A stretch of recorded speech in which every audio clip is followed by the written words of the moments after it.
Good morning, everybody.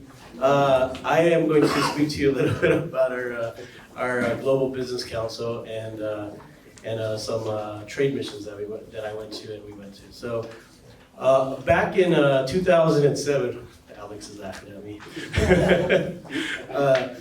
NAR created the Global Business Council for cooperation from the NAR members to other countries and their real estate organizations.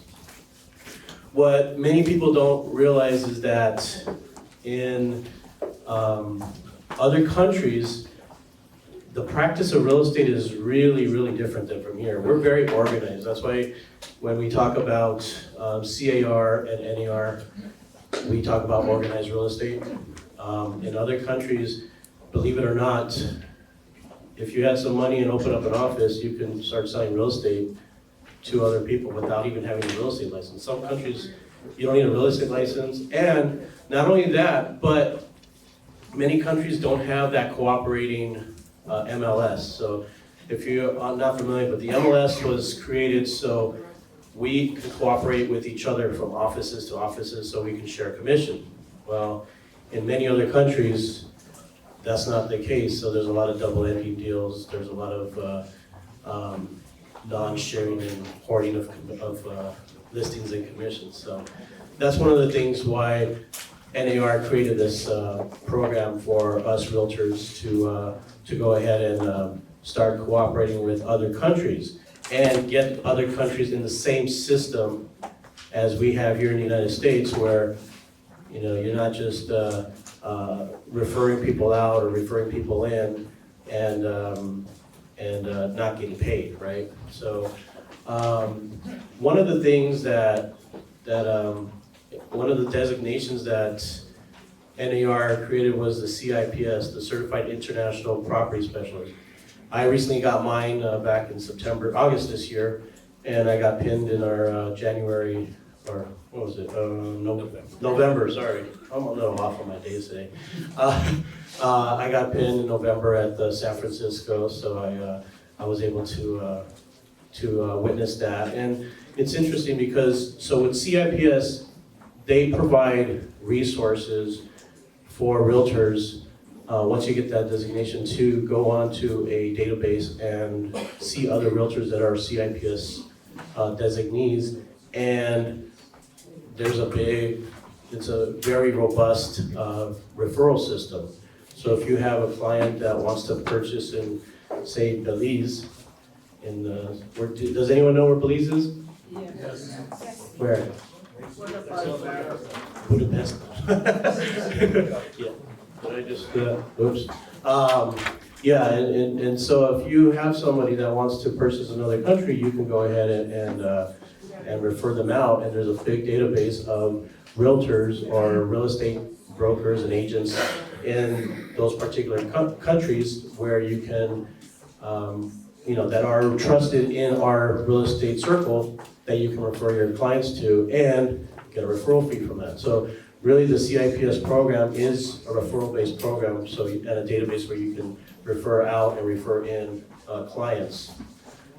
Another designation that NAR has is the At Home with Diversity. So I haven't gotten this designation yet, but I'm planning to do so.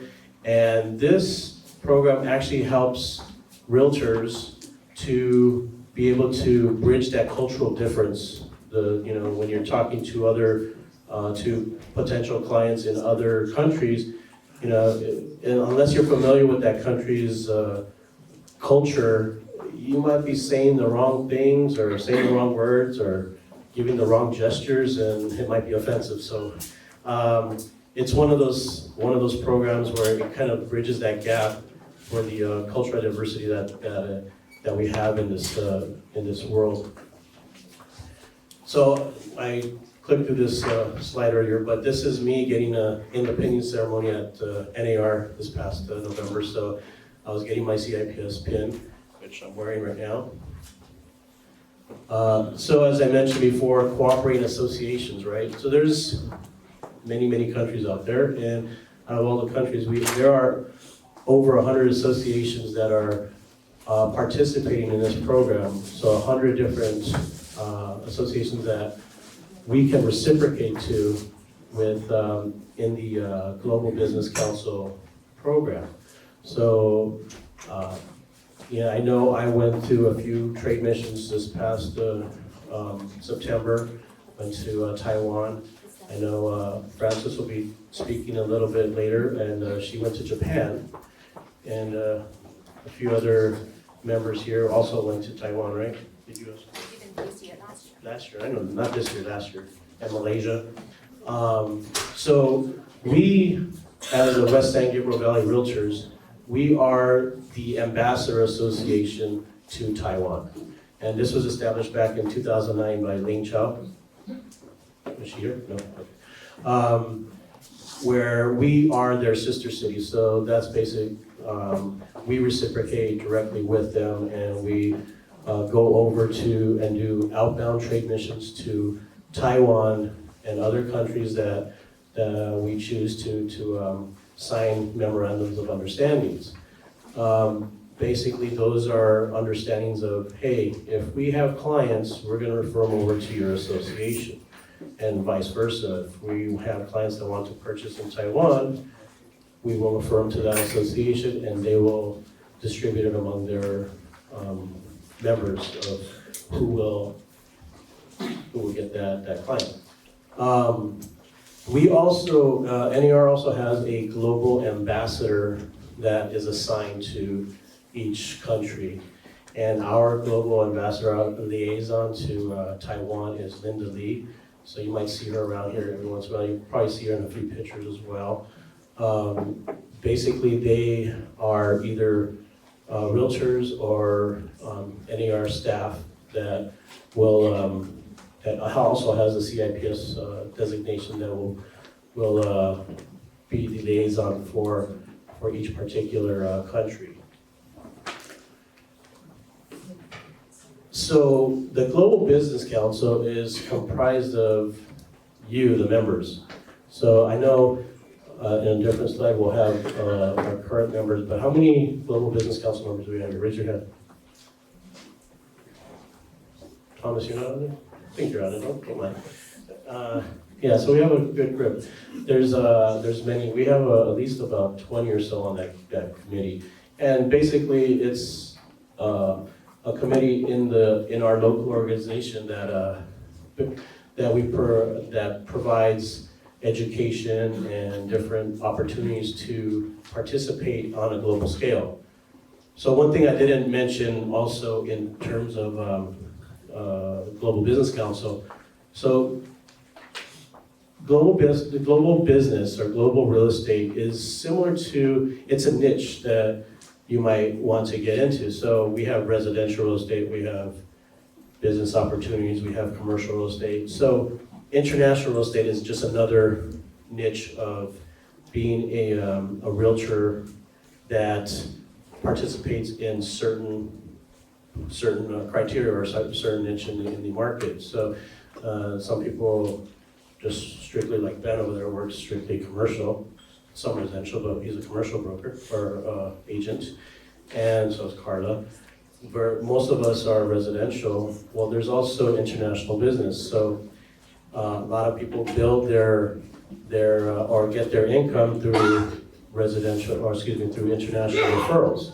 So that's basically a niche that, if you don't understand in the Global Business Council, it would be more of, you want to get into that niche of selling and buying, representing clients internationally.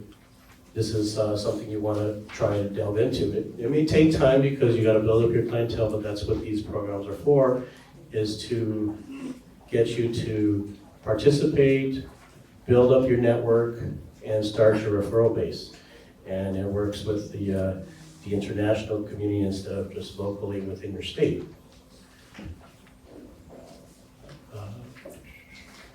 One other thing that we also have is in our organization throughout the United States, NER has over 130 global business councils. So those exist at the state level and at the local levels.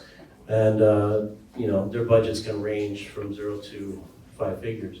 I don't think we're at the 5-figure mark ourselves, but we have a budget ourselves here that we have for our Global Business Council to participate in outbound and inbound trade missions. As I mentioned earlier, the Global Business Council was established in 2007 by NAR, and in 2009 is when we established it here in our local association, and we've been signing MOUs ever since. We've had 15 MOUs signed so far, and you'll see it outside in the hall over here. I recently signed one with the Hualien Association of Real Estate Brokers.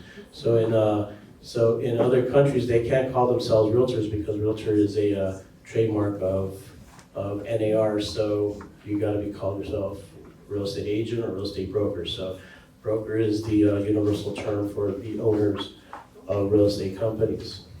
We signed some MOUs with, of course, Taiwan, China, Malaysia. We just signed one with Japan, Indonesia, Vietnam, Mongolia, Mexico, and Hong Kong. And who knows, maybe Scotland will be next. What is the term for, what was the raising of the? Gazumping. Gazumping. See, that's a term. What was the other one? There's the gazundering. Gazumping is a term that they use in the UK for when you're in escrow and you hold that escrow hostage because you want to lower the price. So it's not like here where you negotiate after inspections if you want some repairs and whatnot. Over there, they're at signing tables like, nope, you know what? I want $100,000 less, or else I'm not signing. And it happens. So it happens in that country as well as other countries. But it's interesting when you take the CIPS course on what you learn from other countries and what's available. Gazumping. Yeah, I was gonna get a T-shirt. It says Gazumping. Gazumping is bad. As I mentioned before, there are ambassador associations that where we cooperate. So we have we signed a MOU last year with Helen with Nelson, and actually Nelson came up to us at the CIPS and said, look, let's start reciprocating because I have some clients I want to send your way. So that was one of the reasons why we signed these MOUs is to start reciprocating clients. If they have, because a lot of foreign investors want to invest in the United States because they see real estate, United States real estate as a strong market, so they want to invest their money here because in other countries they don't really trust where their money's going to go if they invest in their real estate there. Sometimes the government just takes it away from them for no apparent reason, and there's no such thing as eminent domain over there. It's just, they'll just take it away from you. So they feel it's safer investing in United States real estate where they can see their money appreciate, and eventually they'll come back and forth and do more investments. We also, here's our business council members. As you can see, that list is growing. As you see, this year I had the privilege of having Helen and Yin be my co-chairs and Alex vice chair for our organization here, and they did great because one thing that we did do great with was our accomplishments. So I will talk more about that later. Inbound trade missions. As you can see here, we have some pictures of countries that came in, real estate organizations that came into our association, and we hosted them. We took them out, we signed some MOUs. You see Susie in the bottom right corner, signed an MOU, and I believe that's Ed Chow as well. Yeah. Yep. So on the inbound trade missions, very publicized. So we, after we have our inbound trade missions, we also send that information over to local publications and get our name out. That's part of our community outreach here at the organization. For our outbound trade mission, here's where I was at the Hualien they call it HAREB, H-A-R-E-B, which is Hualien Association of Real Estate Brokers. And this was, I'll tell you one thing, it was a great experience because they do a production. It's not just just sign it here and go around. There's picture taking, there's media, newspapers. It's a big deal to have an MOU signing in these countries. So it's not something to just go through the motions and just to take a photo op. No, they're serious about let's go ahead and sign this memorandum and let's start doing business together. This was just a pre-them of the MOU signing. So we signed the MOU here, but then there was huge other events that took place, and this was from CAREB. CAREB is the Chinese Association of Real Estate Brokers, and this was a huge production. It was an award ceremony that lasted for at least about 3 hours. It was like the Oscars for real estate agents. They gave medals, they gave trophies. We gave them a big plaque ourselves. This was televised. I mean, they had security there with wands and everything because we had a surprise visit by the president of Taiwan. So the president of Taiwan was also here and sat maybe, I don't know, three or four chairs in front of me. It was like pretty, that was the closest I got to any president. Or at least country president, because I sat two doors to the again, this was the Hualien Association of State Brokers, and this is where we were signing the MOUs. Again, big production, so we take these things seriously, not just to go through the motion. When we were at the Hualien and they gave us a tour of the entire the area, on the top picture there, you're gonna see some things that look like Lego mountains, right? But that's a model of buildings that they're planning to build. And they had a model building that was where it's an eco-friendly building, so it's very green. So if you see the green outlines, the vertical outlines going up, that's all plant, that's all greenery. And you'll see the different levels. And those, I thought real estate was expensive here. And you go outbound into Taiwan and even China, and the real estate is even more expensive there. So it's kind of amazing. But this, they had a sample or a demo, a model unit of these these units, and it's kind of a condominium complex, but it's very green. Everything was automated. As soon as you put your fingerprint, it opens the door opens by itself, it slides open. And then as you walk in, the blinds will open to whatever settings you have. So it was kind of like futuristic in a way where it was, I felt like I was in Demolition Man. I don't know who watched that movie, but yeah, everything was automated. It was insane. I thought I want one of these, but for, I think we're like 600 square feet in our 600 square feet, a little studio.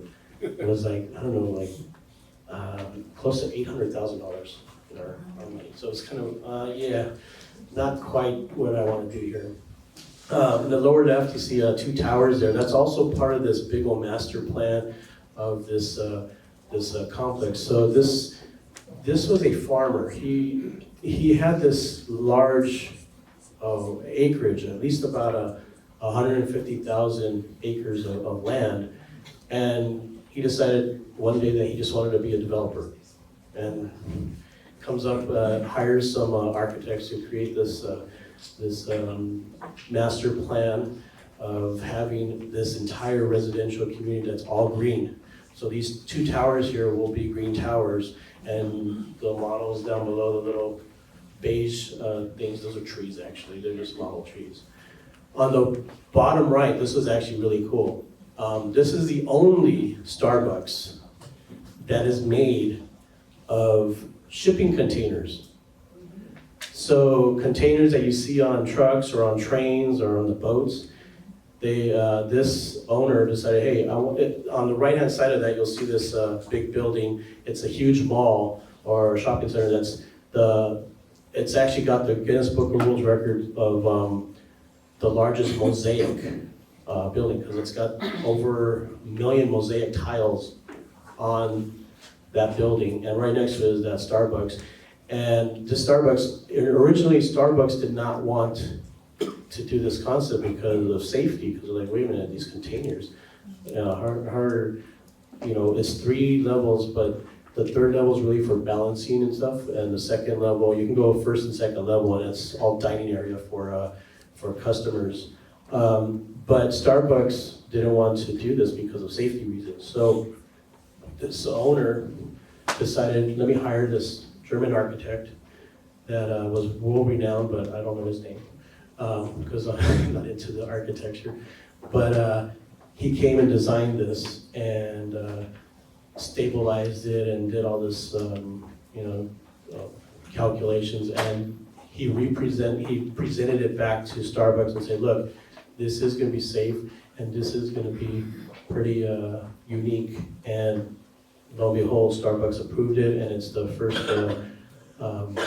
and only Starbucks that's made out of shipping containers. I believe there was about 12 or 13 shipping containers total. And I noticed in this particular region of Hualien, they like repurposing these containers. So there was actually another yard that was kind of it was a park for kids, like a little theme park, and the entire border was made out of shipping containers. So that was kind of interesting how you can repurpose these containers. And I know here in the United States, I've seen some shows where they have shipping containers, and either there's a company that actually gets these containers, and if you have tight spaces, they can turn that into a pool. And they can cut out sides of it and put plexiglass, and you can see overlook whatever scenery you have. But there's also so many things that you can do with real estate using containers, and I think this one was really cool. The line was super long, so we didn't get our Starbucks there. But oh well, we got coffee elsewhere. At our outbound trade missions, I gotta say, the short amount of time that I was in Taiwan, I think I gained like 50 pounds. Every food there was, I think 15 courses. It was just amazing. It was like food after food. But then I started realizing, once the giant full fish came out, and the fruit, and once that came out and the fruit, I was like, okay, we're almost done here. But I had to pace myself because they kept throwing food in front of me, and I can't say no to food. And besides the food, another thing that they put in front of me every single time, and there was like literally at these events, there's literally 60 to 80 people at a time, and this is for lunch and dinner, and they come up to you with a little shot of whiskey. So it's kind of weird. And you can't say no the whiskey, right? But 80 people coming up to you to have a shot of whiskey is a little too much.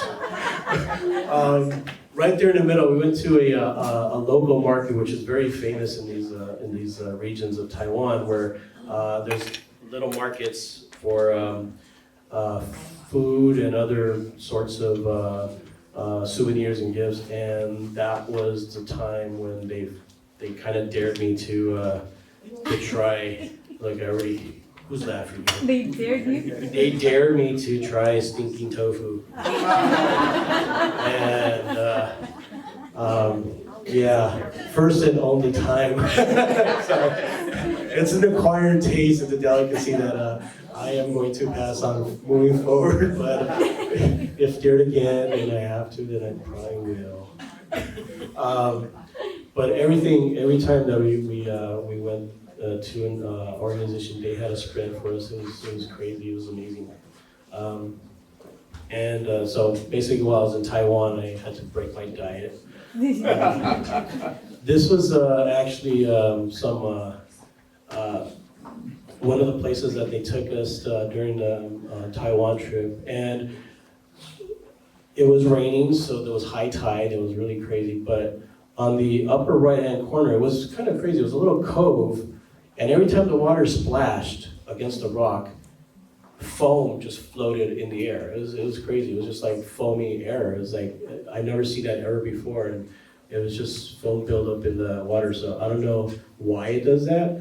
Don't ask me. In the middle, there was this rock that has been forming for years, and I know Ling, when she was there, she was telling me that she remembers this as a kid. So that's been a while. But this shape, you can't really tell from this particular angle, but the shape of that rock, they call it the queen, the queen rock. And if you look at certain angles, it looks like a head of a queen, like the top crown actually looks like a crown, and it was pretty interesting. And it's a big old thing, but in order to get to that was a trek. You actually had to walk a good portion on uneven terrain just to get to see that rock. And when you get there, there's a line just to take a picture with it. So it's kind of like you find different ways to take a picture, but that line is where you'll get the best view of that rock, and it's actually really cool. On the lower left-hand corner, it's another picture of oceanfront in Hualien, and on the right is my painting rendition of that picture. So I painted that one on the right. Wow. That was every Monday night. My family and I, we take an art class in Montebello, and they said, well, what do you want to paint? I said, well, I don't know what I want to paint, but I guess I'll paint an original, because normally we'll look at a picture and we'll paint that picture ourselves. So it's kind of like an original, but we're going off of someone else's picture. This one was a picture that I took and I painted it, so it's an original. Will be auctioned off later. No? Also, one of the cool things about the Global Business Council and our outbound and inbound trade missions, NER recognizes us with awards, and we've had 7 platinum awards, a gold award that you see over there, and in order to get to the next level, you have to have 5 platinums in a row. And we got that this year. We got our Diamond Award, finally, which is the highest award you can get. And that's a real big achievement for us. And again, like I said, the international real estate is a niche for people who want to build up their referral system. So it's really good to start going to these events and go to the Global Business Council meetings at the CNR and NER and see how you can get involved.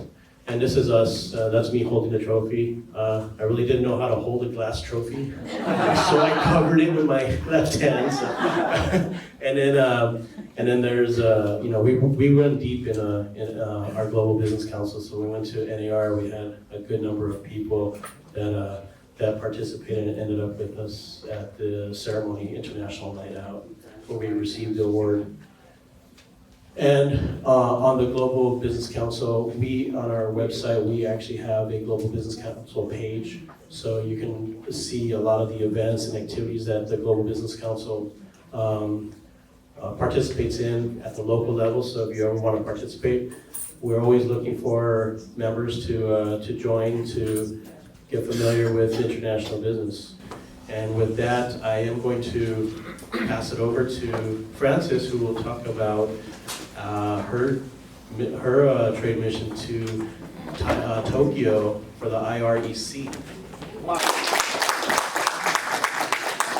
everyone. I'm sorry, I have to make a correction. It's not trade mission. It's IREC, International Real Estate Conference. May I ask how many of you have been to the IREC before? 1, 2, 3. Oh, okay, not many people. So not a lot of people know what IREC is. Oh, okay, you can't hear me. Okay, thanks. Oh, so I pushed the button. Yeah, this one that doesn't have it. Oh, the one that doesn't. Okay, I'll push the button. Oops.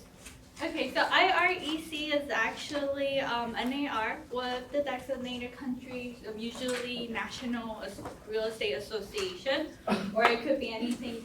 And together they hold kind of like a NAR Expo over there, but geared toward international real estate agents. I mean, like other real estate agents come from other countries. Okay, so this year it's kind of messed up. It's okay. It's in Tokyo, Japan, in September 2nd to 4th, and it's in Grand Prince Hotel Convention Center. And basically the ticket is about close to $300. It's a 2-day event, and the third day they take you on a tour to see the properties over there in Japan. But the third day you have to sign up separately. It's another $80. So for some reason we didn't join, but I feel regret. I really regretted I didn't join the real estate tour. So it's very, very educational. The full 2-day event, there's no breakfast, but lunch is included, and there's dinner. They have dinners where they have the mingling parties. And basically they talk about global real estate market trends. They have a speaker from NAR talking about that. If you worry about language, some of the speakers are from local Japan. They have professional translators, so you have the devices that they will translate it for you. So they talk about Japanese real estate industry from an international perspective. And then they talk about some serious, I would say, society problems that they are having, like the aging communities, and how the challenges they have, and how are they going to solve it. And other than that, they also have, there's like about 1 hour time frame. They have a representative from countries all over the world to go up there. They have like a 3-minute presentation to talk about their own country, how other people can invest in the country. So we have like Cambodia, Australia, China, Malaysia, Taiwan, Thailand, and many more. So basically, that's where we had a class, and if it's about 1,000 people. Okay, I don't know, just put the pictures there. Okay. Okay. So we also have lunch breaks. Coffee breaks. Coffee breaks is where the other room they have some booths over there. There is the NAR booth, and there is some local Japanese booth from like a local national Japanese Realtor Association. But it's actually quite small compared to the NAR Expo. Okay, so the video is actually when we had, it's lagging a lot. It's when we had the opening ceremony. And then they have this closing ceremony. Okay. It's lagging a lot. Oh. I guess putting a video here is a bad idea. I tried to get the atmosphere, but I guess it doesn't work. This is the time where we get to mingle together, and the food is wonderful, and they try to entertain us. But I guess I heard last year it was in Hanoi. Alex went there. He had a wonderful time because they are party animals. They sound like great parties, and it was over there by a beach or something. And you said they went. Halong Bay. Halong Bay? Okay. And Japanese, I guess they are very serious people, so this is mainly focused on educational. It was kind of dry, but I did learn a lot. And a scale that if you weren't there, you probably won't know about it, I guess. And we also did meet some other people from NAR, the NAR past president, and like the NAR global ambassador to Cambodia, Indonesia, and Vietnam.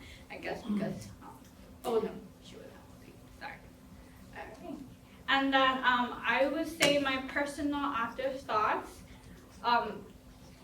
spending a whole air ticket, staying there a couple days, and then plus the ticket, it is a lot. But you do learn a lot about that country's real estate. This is more like for educational purpose, for like fulfilling your how do you say it? Knowledge, yes. forgot the word for it. So if you want to go, I would highly recommend it, but I will also highly recommend you get your CIPS together along. It will make it much more. And plus CIPS is easy. It's only a 5-day course, and they even take out the test part. You only have to take the course and apply for it, and that's it. Okay. Okay. That part too. Okay, so next year it's in Dubai, and I have the dates. The IREC 2020, November 5 to 7. So the NAR Expo is actually November 12th. So don't worry, you can both go to both of them. Plus, the Dubai one, they're hosting together with the World Expo 2020, which start from October 24th through 20th. So just go together for the World Expo and the IREC, and they promise they're gonna make it the best one. And I do believe that. Thank you.